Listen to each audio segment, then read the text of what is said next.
Good morning, moms of Master Books. Hope you're having a fantastic week so far.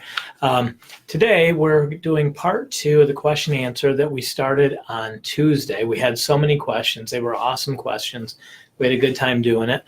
So we're just extending that into today and going to talk about, we're going to answer the rest of these questions. And seeing how we gave 2,500 reward points to somebody who, from Tuesday, we're going to do that again today. So we're actually getting double dipping. Mm-hmm. Somebody else will get points. So we're ready. There we go. Okay. Rapid fire. Continuing on from Tuesday, Angela asked, should high schoolers have morning baskets with the rest of the family? Should high schoolers? Or should they do them on their own? I think morning baskets are just a good devotional general conversation. I don't think there are any rules. So I would just have open. And if the book that you're doing is geared towards younger, have the older kids read it and kind of lead the devotional and kind of give them that encouragement. We've done that in the past. Amy asked, what new curriculum is being developed right now and who reviews it to make sure it aligns with Master Books' beliefs and mission statement, if there is one? Yep, Master Books does have a mission statement. It's ink on paper to impact eternity. And it goes through multiple reviews. We're actually changing our processes a little bit so that we even have more reviews. There's a number of curriculum that's being developed. Part 1 of this video, I went through and explained some of the titles that are coming and that type of thing. But the review process, it starts out in an editorial process, and they review it for content and structure, and then it moves into kind of, copy edit. Is everything clean, and it moves into design, then it begins passes. And through each time, there's probably no less than 10 people that see the file if somebody raises an issue. And that happens all the time. And even something controversial like the issues of, it was earlier in the week we were talking about, there's a comment about some of the founding fathers being called godly men. Well, those end up in discussions. How should this be phrased? What would be the best way to put this? And sometimes from past discussions, we may change it a little bit. But yeah, so there is a team that goes through it. Our mission, ink on paper to impact eternity, we want everything we do to grow children's faith, to remove friction points and frustration for parents, to help you win at homeschooling. So. Awesome. And just so you know, I'll watch the live questions today too. And yeah, if you have any live, be sure to ask. Yeah. Hey, Heather from Texas. Yeah, say hi and let us know where you're from so we can say hey. Next question is, what is your best advice for homeschooling multiple kids when your spouse and breadwinner for the family is suddenly long-term sick, rarely able to even get out of bed? So that's a season.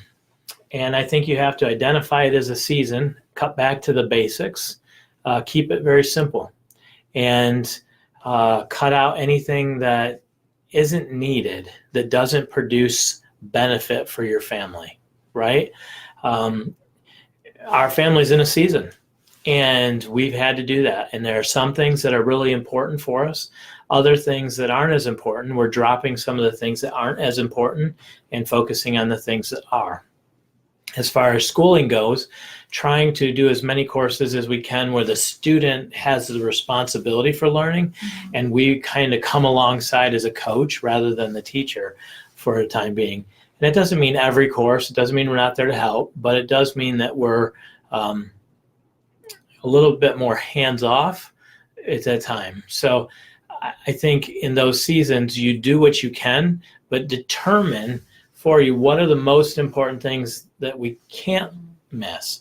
You want to make sure that they stay moving forward in their math. You want to make sure that, like math and reading language, those are kind of crucial.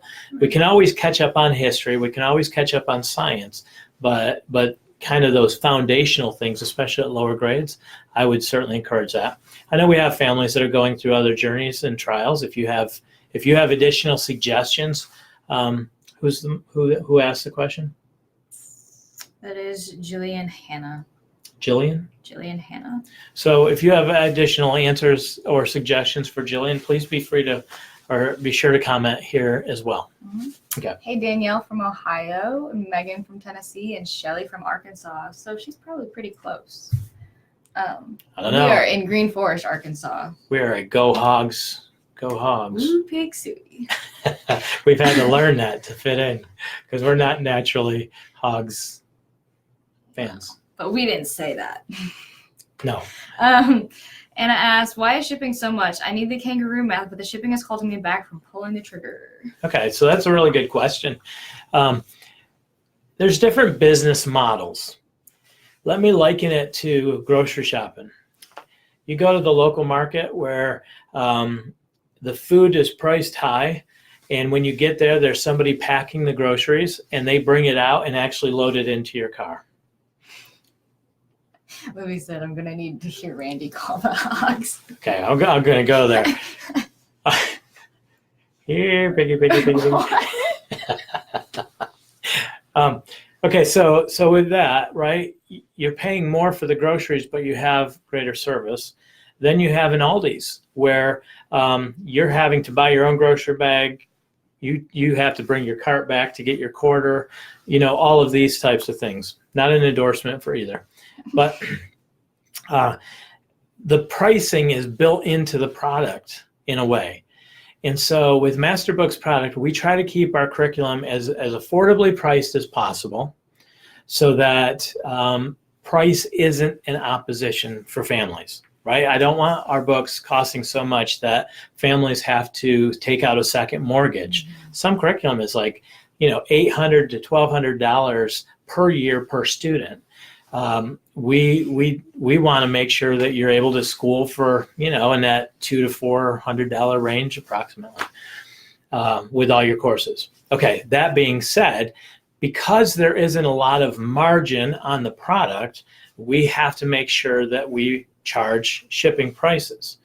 So, and we ship, our shipping calculates to be USPS priority or FedEx. So that almost everybody who places an order today, depending on seasons, but you're going to receive it within 2 to 3 days.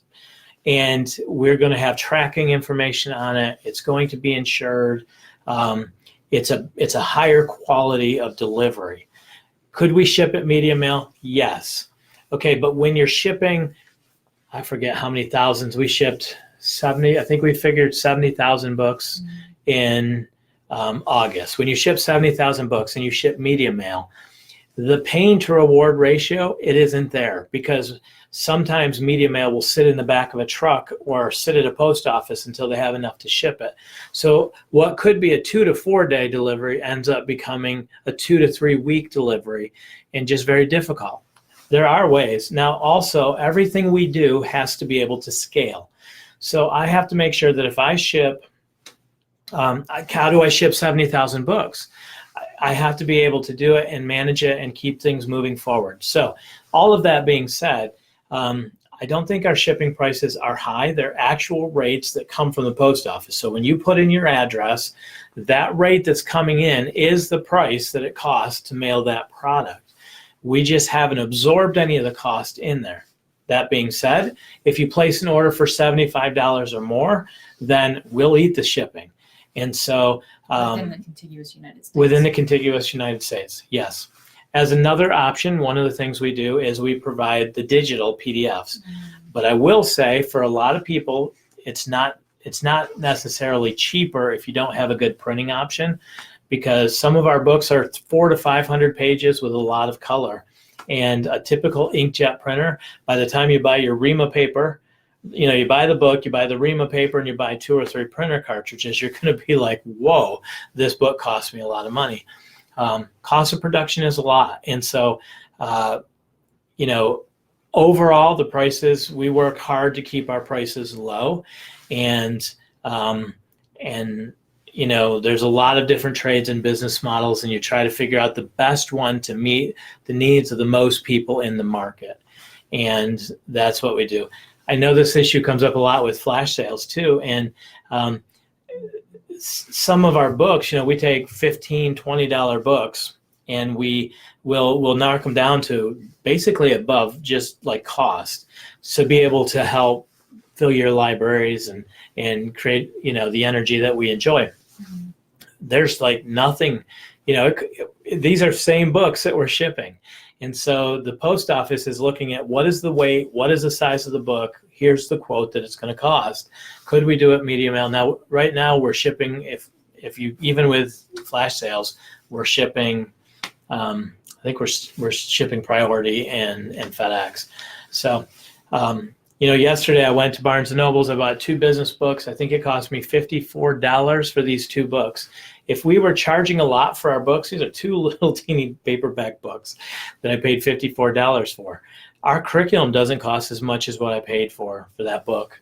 So I don't think our shipping prices are high. I think in an Amazon world where you have Amazon Prime and things like that, we're used to either shipping being built into the product, or we're used to, loss leading where it's part of it. I suppose we could do a thing where if you paid us $120 up front, we could include shipping if you ordered over money. Okay, like the Prime model. But hopefully that answered your question a little bit. Madeline asks, what's your advice for homeschooling special needs children? I have one with 6 medical specialists and severe ADHD, OCD, and anxiety, and one that is on the spectrum. Wow. 8 and 5 years old. Again, seasons, right? And from the teaching tip side, God gives us the capacity for one day. Scripture tells us, worry about today, for today, the troubles for today are sufficient. He doesn't tell me to worry about tomorrow. And I think that especially when you're dealing, we have a special needs adopted child, and to think about how we're going to deal with it next week sometimes is overwhelming.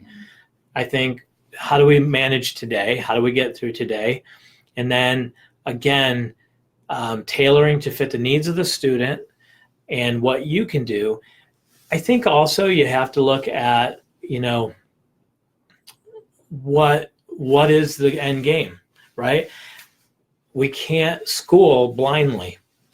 So we want to know for my son, I want everything we can do to help him live independently and to stay out of trouble and have the highest quality of life possible is what our goal is. And so we want him to have a lot of life skills, self-management skills. It's a little bit different than your traditional school model for him because we're adapting it for what does his life look like? How do we prepare him for life? A lot of education model is we give you everything and then you kind of to figure it out when you're 20 where you're going. We don't have that luxury with him. We have to kind of try to guess how do we launch him and what do we give him the skills with for that. So I think that there are ways to do courses that are easier and easier to manage, I would say. And I think with Master Books, I know a lot of the courses like elementary history you report, that's open enough and can provide enough depth, but it also isn't overwhelming. That would help as well. Master Books Special Needs group. I know there's a link to it in the other group. If we can link in here. It's in the live video. Yeah. So Libby, I'm not going to call in the hogs other than here, piggy, piggy, piggy, piggy, piggy.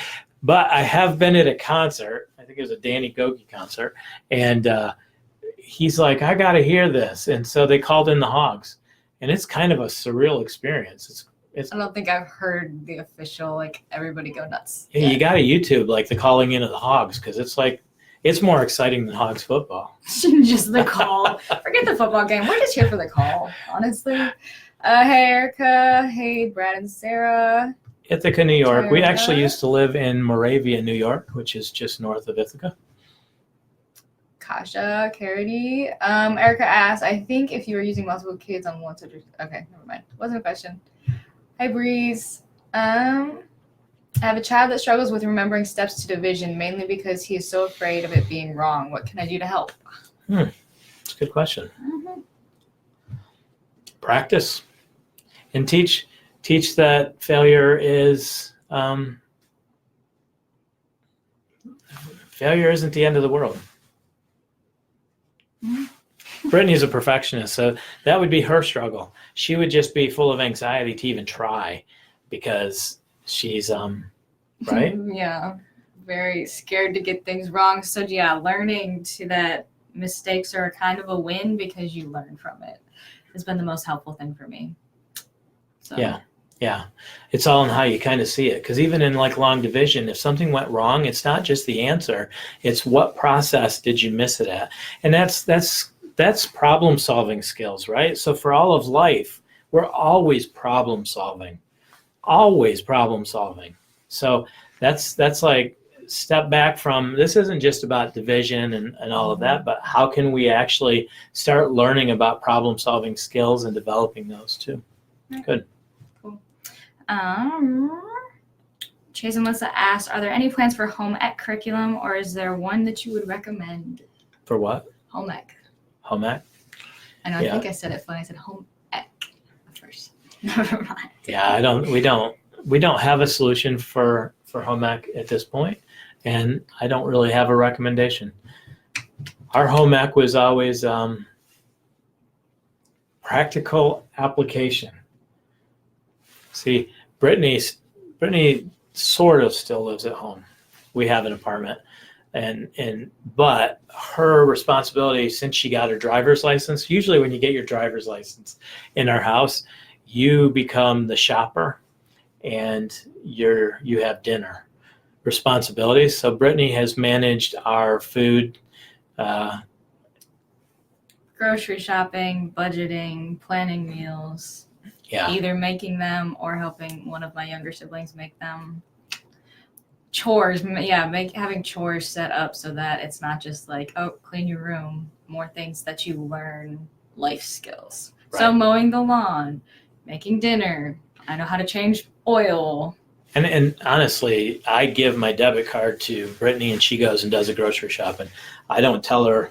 She's actually more price conscious than I am when it comes to buying food. So if I go shopping with her or Kristen goes shopping with her, she gets really stressed because we put extra things in the cart. I'm like, okay, let's go check out now. Let's go check out. We're good now. Do you really need that? Okay. Yeah. He's like, Brittany, it's my money. We're not. So our family, Kristen and I, we're parents. We're mom and dad. But we all are a team. And the success of the family depends on everybody working together. So at a very young age, we start giving chores, and everybody has to do their chore in order for our family to survive and be able to accomplish everything. If we all needed Kristen to be our brain and to do all of our work, she would not be effective in what she does and what God has called her to do. And I don't think we would be as effective as a family. So she's capable, but we would destroy her in the process. Early on, that's the way we lived life. And I think we've adapted a much healthier model where, the boys, even the young boys, like once you hit junior high age, you pretty much start doing your own laundry. And we learned that from a large family where every family they all have laundry days, and that's when they have to get their laundry done. Things like, hey, the groceries and dinner is yours. Certain responsibilities, like with the pets, go to other kids, and every day you're responsible for those chores. That's been our best home ec.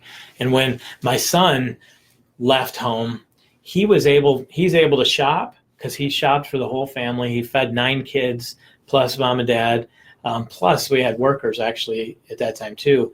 So he would feed massive amounts of people every day. Yeah. And all the shopping. So when he got married, he was like, I've done my laundry since I was like 13. I know how to buy food for a family and cook. They knew how to clean because they've all cleaned and participated in the chores. So there was nothing in a household that he couldn't do. Mow, trim, bills, run errands, fix things. Yeah. They live life with us. Okay. Ta-da. Now I lost which question I was going to ask. What's the best geography course for 6th and 3rd and 1st combined? Well, you could do like elementary geographies and cultures as a family, and they don't necessarily, the younger kids can just participate in the reading, in the cooking, in discussions, looking at the pictures. They don't necessarily have to answer all the questions. I think the new U.S. geography is going to be awesome as well for elementary students. And then, Lord willing, I'll have an announcement coming soon. Okay, Corey Ash has got 2 questions here. I'll ask the first one first. Does every course have a recommended schedule, a checkoff list for the week, etc.? I'm fairly new to homeschooling. Yeah, she gave a bunch of details, but that's the main question. Almost every course we produce does. I think there's a couple that don't, early courses, like maybe the American or World History. I think it's been added, but there may be 1 or 2. Yeah, and the reason we do that, homeschooling for the real world. Right now we've got chemo treatments and surgeries and different things that come in. Keeping our schedule going sometimes becomes a challenge. If we miss a day or 2, it's real easy just to pick it back up and come back in where you left off. So that's where the daily schedule really makes it nice, because you're never lost in the curriculum. It's easier to pick it up once real life has happened and you've had to take a break. So that's the way we structure our curriculum, because in selling and working with other curriculums over 20 some years, that was one of the big friction points.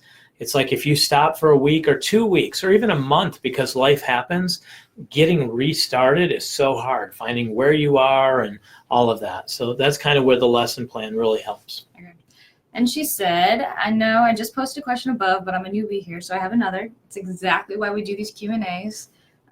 Is there a reference either in the course books themselves or online for adaptions for other age groups as far as how to present it and activities that fit different ages? Yeah, we don't have extensive alternative schedules and things. Now, some things like God's Design the God's Design for Science is actually laid out for multiple ages, so you don't do everything for every age.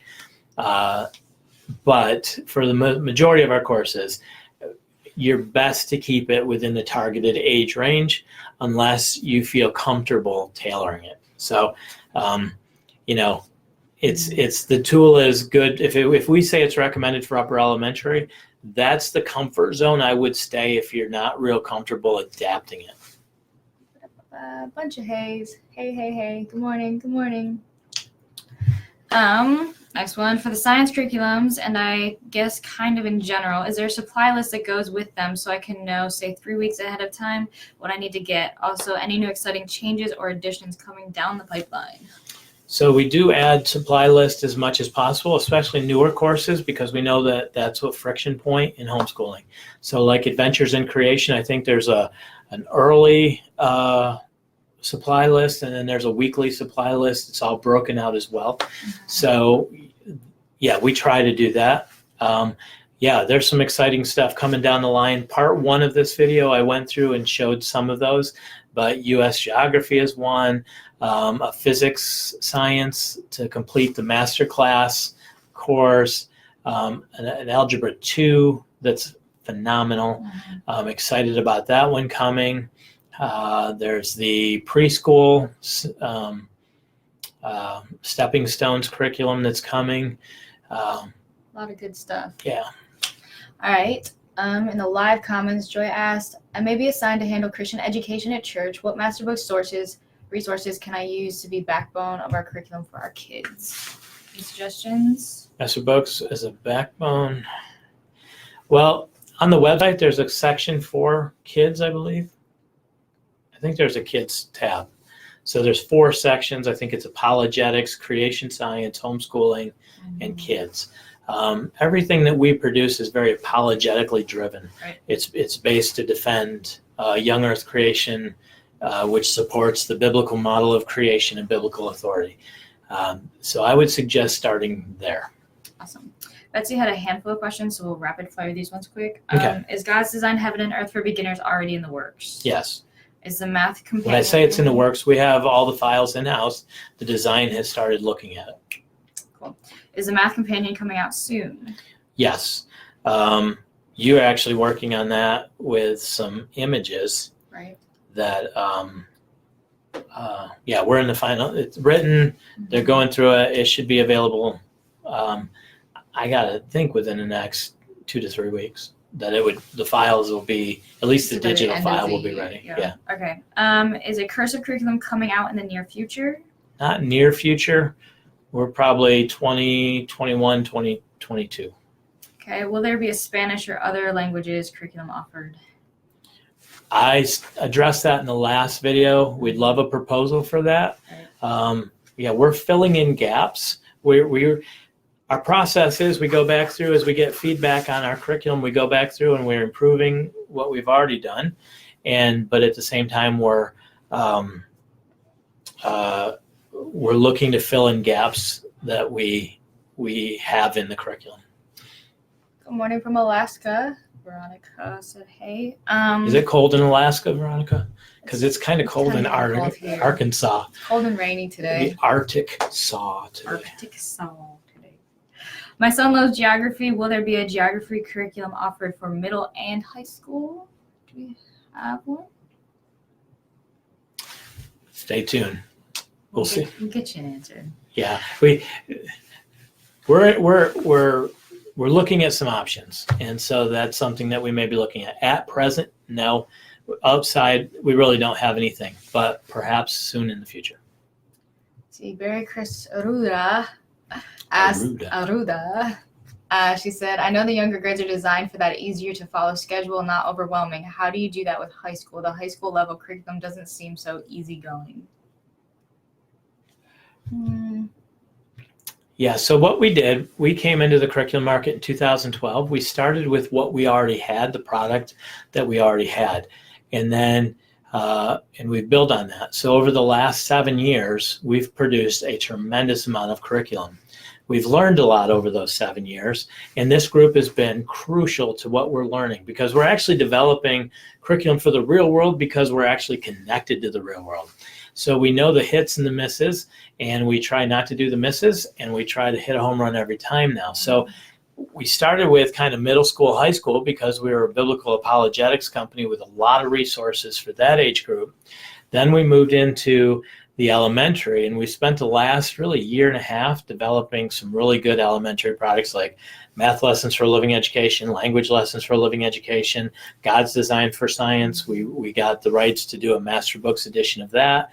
The new Adventures in Creation series, I think that's like a home run for that age group, and a lot of that comes from the experience we're getting, the new kindergarten, those things. Now we're working our way back through. So we're updating the American history, we're updating the world history, we're putting color in the books, we're changing the way that it's not all open-ended questions. We're constantly improving the product. So I wish we had the perfect solution right all the time at the beginning. Sometimes it comes from trial and error. So with the high school products, I think we're moving back in that area. I think the Algebra 2 is going to be incredible. I know writing strands, we continue to improve that process as well based on feedback that we get. So, yeah, awesome. Hopefully that answered the question. Veronica said it's rainy here, no snow yet. Definitely getting cooler, though. We feel for you. We used to live in Buffalo, New York, and yeah, the snow, basically starting about now, the sun went somewhere and never came back until like March. April or May. Yeah. Yeah. Erica said, my 5-year-old did all the pre-K kinder level before creation came out. So I moved him to level 1 math, science, and social studies, and he is doing phenomenal. But we're having issues with foundations phonics, and he is struggling learning to read. He doesn't like how foundations works. What else would be good to try? Well, I would say 5 is still young, and foundation phonics requires a lot of skill. Mm-hmm. We recommend it for first grade, which would be 6 years, and for some 5-year-olds, that's a lot. Some are 7 before they're ready to do phonics. Right. So it's like I would recommend to keep testing a little bit. Does it work? Are we ready? Did we get it? Because all of a sudden things start to click. But I think you have to be a little bit careful, because what happens is, okay, we want them to read in at 5, so we try this solution, it doesn't work. Then we try another solution, it doesn't work. Then we try another solution, it doesn't work. Everybody's frustrated, our child's self-esteem is down. Now the child is 7 and they've actually developed the skills that were needed that they just didn't have. And even like basic, you have to be able to remember at least 3 numbers in sequence, right? Because phonics is based on memorization of your past sounds in order to put words together. Does he have that skill? You can give him a simple skill test and say, can I give him series of numbers, like 4 numbers at a time? And can he tell me those numbers back, right? 5, 2, 7, 1. Can he say 5, 2, 7, 1? And go through. Start with 2 numbers. Give him sequences of 2 numbers, then 3 numbers, and 4 numbers. If he's struggling with recall, then he's probably not ready for phonics. All right, a couple quick release date questions. Is Elements of Faith still set to launch November 11th? Yeah, Elements of Faith, I know it's in the final days here. We were ready to send it to print. We found a couple things we weren't happy with, so we've kind of went through the review process again. Phenomenal course, but I would say yes. And anybody who purchased that will receive from us, from Master Books, will receive the digital copy in advance. Awesome. When does Language Lessons 1 come out? It's slated for February, March right now. It's in-house, and the template is being set by design, so it may be sooner, but to be safe, I'm going to say February, March. Angela asks, how's it looking for the biology lab book? We're waiting for that back from the printer, so that should be any day. We should have that back from the printer. So yeah, she said it's scheduled to release the 25th. So yeah, any day here. Yeah, I think it was probably tomorrow, Friday, is when it's going to be in stock. Laura said it's 85 in California. Ooh. Lucky. Yeah, another question. How's the development of Language Lessons 1 going? So we got that. Yep. Thank you, Carissa, for your kind words. Going through these. 45 here in Oregon City. No rain predicted for the next week at least. Canandaigua is sunny. Canandaigua, New York. Doesn't mean it's warm. Yeah, it doesn't mean it's warm. It's probably rainy. I don't know. Sometimes my son still lives in Western New York, and sometimes he has better weather there than we do down in the deep South. So yeah. I'm about to order More Than Words. I noticed that both levels cover the same topics. Are they designed to do level 1 and then level 2, or is it basically one course for 2 ages? Read that again. I'm about to order More Than Words. I noticed that both levels cover the same topics. Are they designed to do level 1 and then level 2, or is it basically just one course for 2 ages? At those, I think it's one course for 2 ages. They're meant to be able to be done together, but targeting the different age groups. Mary asks, having a talk with the kids about pulling them out of public school. What does that look like? Especially when they're socially adapted, which may or may not be a good thing as they're bringing home undesirable comments, behaviors, and such. Yeah, well, you're going to weigh in on this too, but I think one of the things to do is not talk about what you're running from, but talk about what you're creating. Talk about what makes you exceptional in homeschooling, what opportunities that's going to give you.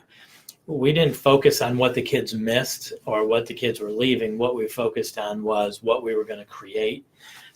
The opportunity to travel, the opportunity to do things as a family, to be closer, the opportunity to tailor the education towards the needs of the student. I think you have to prepare them a little bit emotionally for the fact that they're going to lose friends, and that's never easy, but that's also a life skill. Making and losing friends is a life skill you will use forever. It's horrible, but it is what it is. Yes. So, I'd love a Pollyanna world where everybody I met was still my friend. Turns out that isn't the case. And if you've watched any of the teaching tips where we've done the circle of influence, where I have circles that I allow closer and circles that go out, when you move out of the public school environment and you're no longer locked into that culture, you're going to, those people are going to move outside that circle. And sometimes that can be a real challenge. It's a season. It doesn't last forever. And most homeschool families that have gone through that, you just find replacements. You find better alternatives. Find things that like moves the brain from the loss into the gains. Hopefully that's helpful. Yeah, and I think you said I could weigh in, so I'm going to weigh in.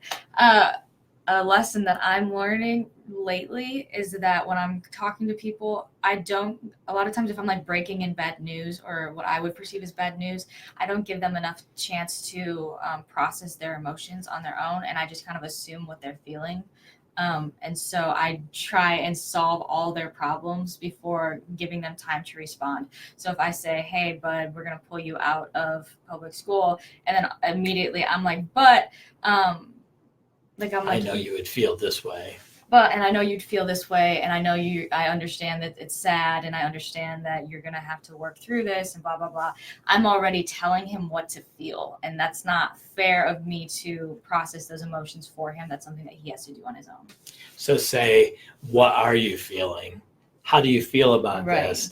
Let him explain that rather than making the assumption and trying to fix it. Right, exactly. Yeah, and I think we do that as parents sometimes. Yeah. It's easy to think, my kid must be feeling this, so I need to fix it. Let him tell you what he's processing. Don't just assume, because he may not. You may just create problems that weren't even there that he would be. Yeah. Yeah. Okay. Good input. Thank you. Is there any plan for foreign language? We asked that already. Good morning. Coming from being a former third grade teacher, I'm struggling with knowing what I taught in third to what my child is learning now in language lessons 3. When are reading comprehension topics like inferencing? I don't think I said that right. Inferencing. So I did. Visualizing theme and main idea addressed in the language curriculum, as they were the main focus in the public school system for this age. Some may be language, differences in language that's being used, some of the concepts that are being taught. I think, there may be differences in a public setting where Common Core curriculum is being used and the standards may be a little bit different. Language Lessons for Living Education uses a traditional scope and sequences. So you're going to be pretty much on par with a BJU, a Becca, what's being taught, those concepts. It's all working towards teaching them to be better communicators. So, while it may be a little different in the format and the teaching, I mean, some of it may just be the style too. It's hard to say. When you're comparing curriculum, it's like comparing schools. A Montessori school is going to be different than your traditional school, and a traditional public school may be different than a charter school, and what they focus on is going to be different, than a magnet school. So there's different educational philosophies everywhere. There's different experiments, there's different standards. Even in private schools, I was a principal of a private school, and there were 3 schools in the area. So you had a Catholic school and a Lutheran school that I was principal of, and then an ACE school. Well, educational philosophies were completely different in all 3 places. And ours was really different because all of our teachers were actually Reformed public school teachers that moved into the private education. So we adapted this hybrid approach. And I think, you're never really comparing apples to apples. The most important thing that I would encourage you to do is, what is the end goal? What do you want for your student? And then work it backwards, right? I want them to be able to communicate. How? In today's age, I'll tell you, I don't believe that a lot of the curriculum that was available 20 years ago addresses the needs of today's student. The way my kids are communicating in the world today, I'm having a hard time keeping up with. And it's emojis, and it's text, and it's images, and it's hieroglyphics. And it's a much more expressive communication. And so we're teaching something that was it's like me teaching you how to fix wagon wheels and saddle up a pony when the world is moving on at an exceptional rate forward. So be aware of some of those things too. Just went on a rant. Sorry. It's all good. I'm here for it. Hopefully you were here for it too. Jennifer asked, I think you mentioned an update on Stovall world history. Will it be in color? Will the content be the same and just in color, or will it be completely revamped? Not completely revamped, but the world history will now combine British history. So it'll be a world British history. Will all be in color, and the format of the teacher guide, the questions and answers, will be like the New American Story, where it gives a little bit more. Some of the comprehension is traditional, multiple choice, true, false, but then some open-ended questions, as opposed to everything, where the majority being answers will vary. Right. Caitlin Davis, and I feel like we gave Caitlin reward points a few weeks ago. I don't know. It's fun to see how, like, in the moms group, certain names start to like jump out. Like, you see it enough times that you're like, oh yeah. I went and worked in a warehouse to help catch up with some of the back orders, and it was fun because, like, I know these people, Right. I know these people, we actually, you guys are like our extended family. We spend enough time in this group, and we know your names, and it's fun to. Yeah, I think it was funny. My younger sister used to work down in the warehouse. She helped out for a little while, and Carrie Bailey, before she was a moderator, would place orders. And Joy, though, would, for some reason, like, always get Carrie Bailey's orders. So she'd, like, include a note. She'd be like, we appreciate you, Carrie. And then, like, the next time she's like, we still appreciate you, Carrie. And she's like, glad you're still, like, coming around, Carrie. Like, it was fun. And then that kind of became, like, a little bit of a joke. Yeah, as soon as we saw it. So, anyways, little rant. Not rant, but funny trail.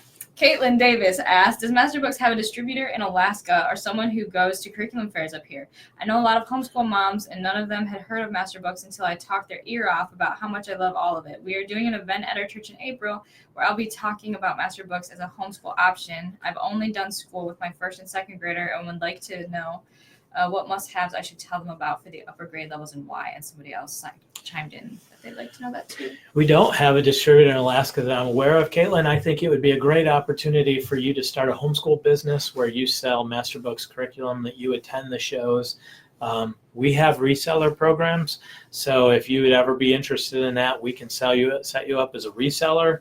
And what some businesses do is they actually take some sample product in, and then they'll place an order after the convention.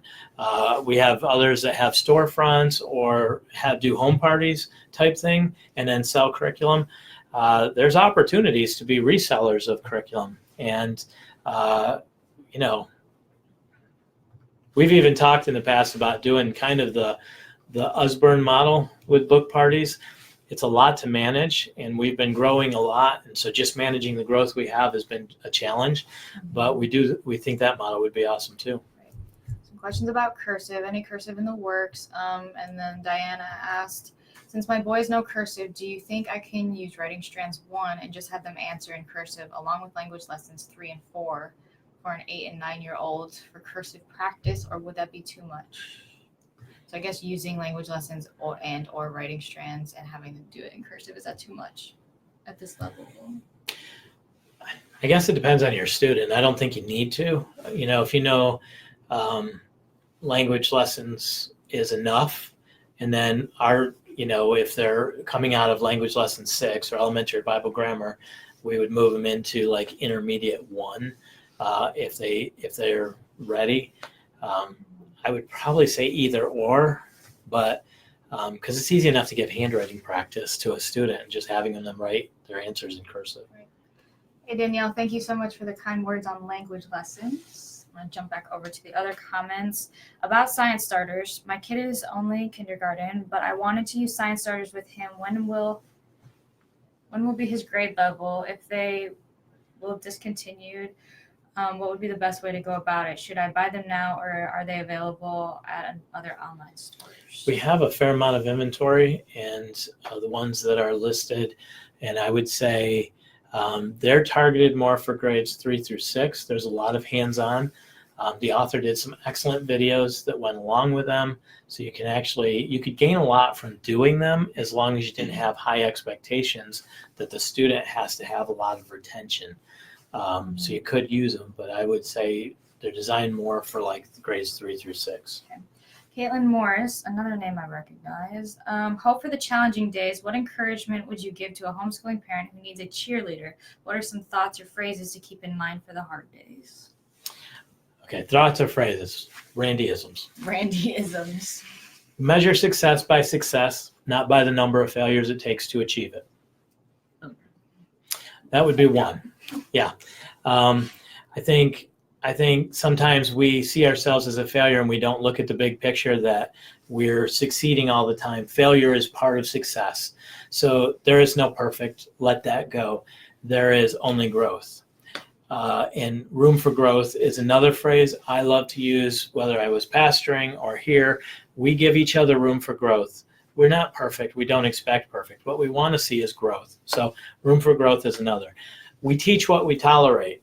I think that that's just a life skill, that whether it's in relationships, parenting, work, we teach what we tolerate. And then one of the biggest, you get what you lead, of course, is also another one that I have. My personal, what motivates me for my children is that Scripture is clear. It's appointed unto man once to die, then the judgment. And I will stand before the Lord, and I will give an account for what he's asked me to steward. And my children is a gift. Children are a gift. It's a blessing.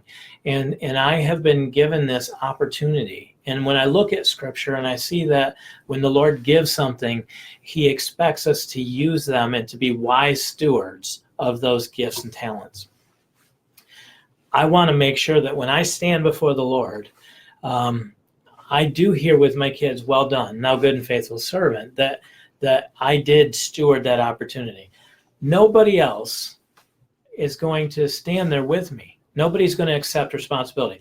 Not a single public school teacher is going to say, I actually made that mistake, so let me answer for him and I'll accept his judgment. That isn't going to happen.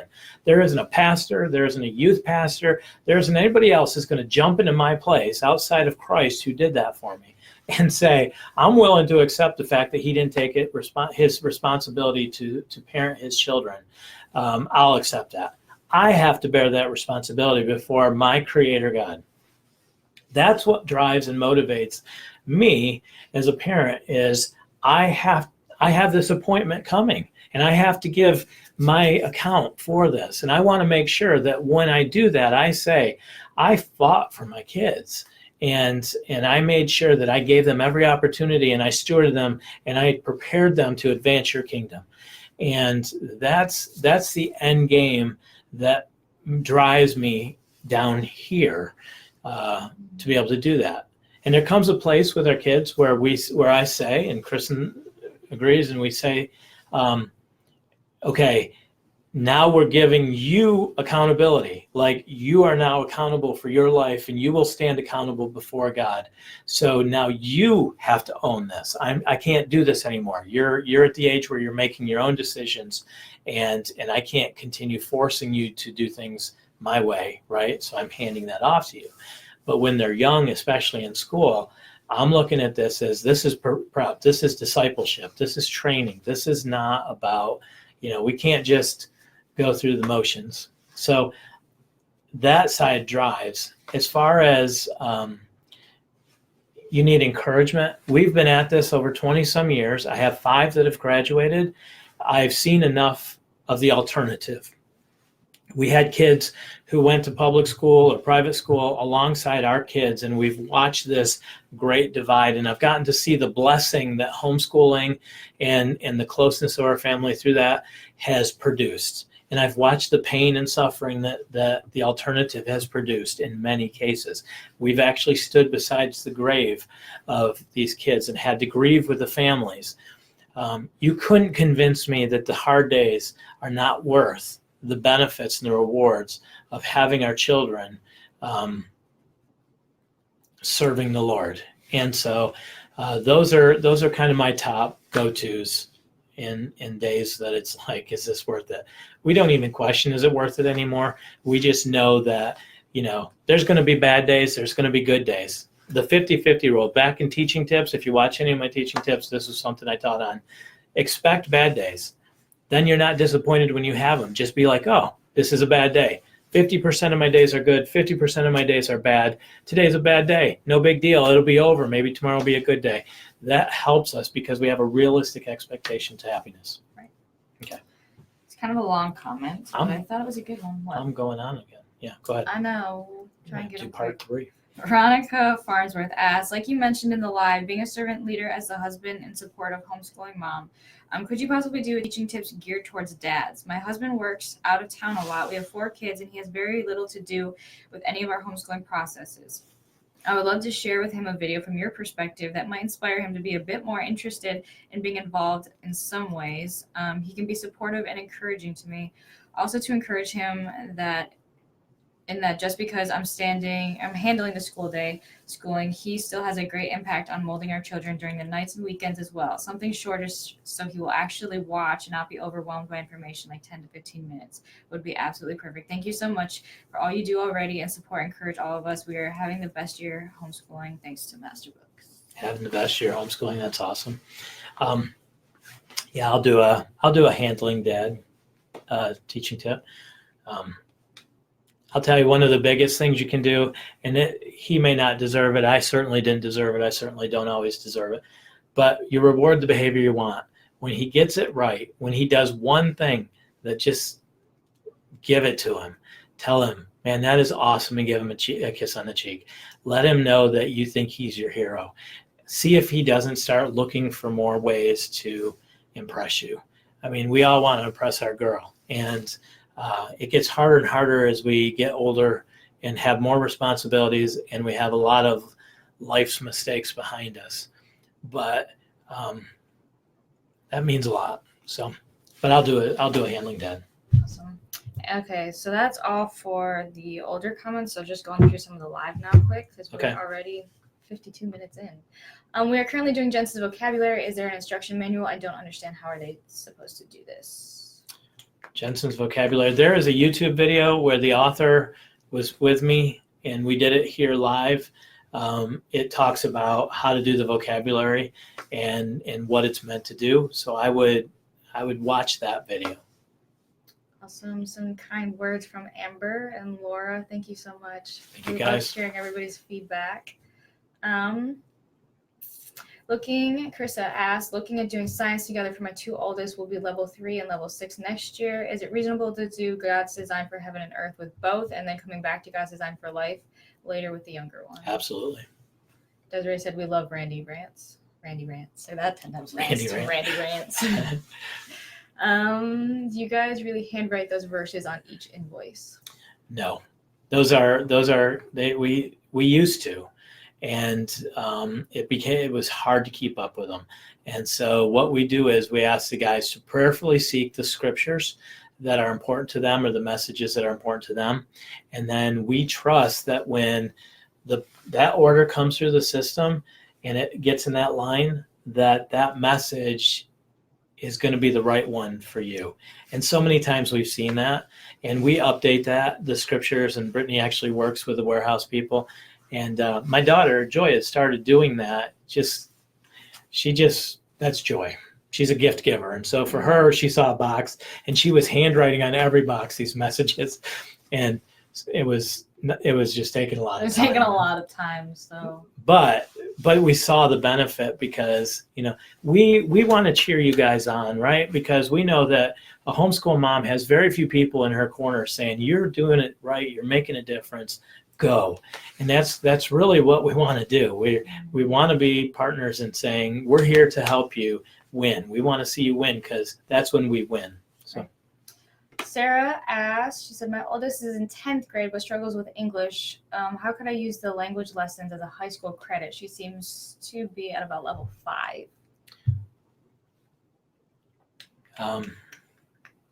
Could you use language lessons for high school credit?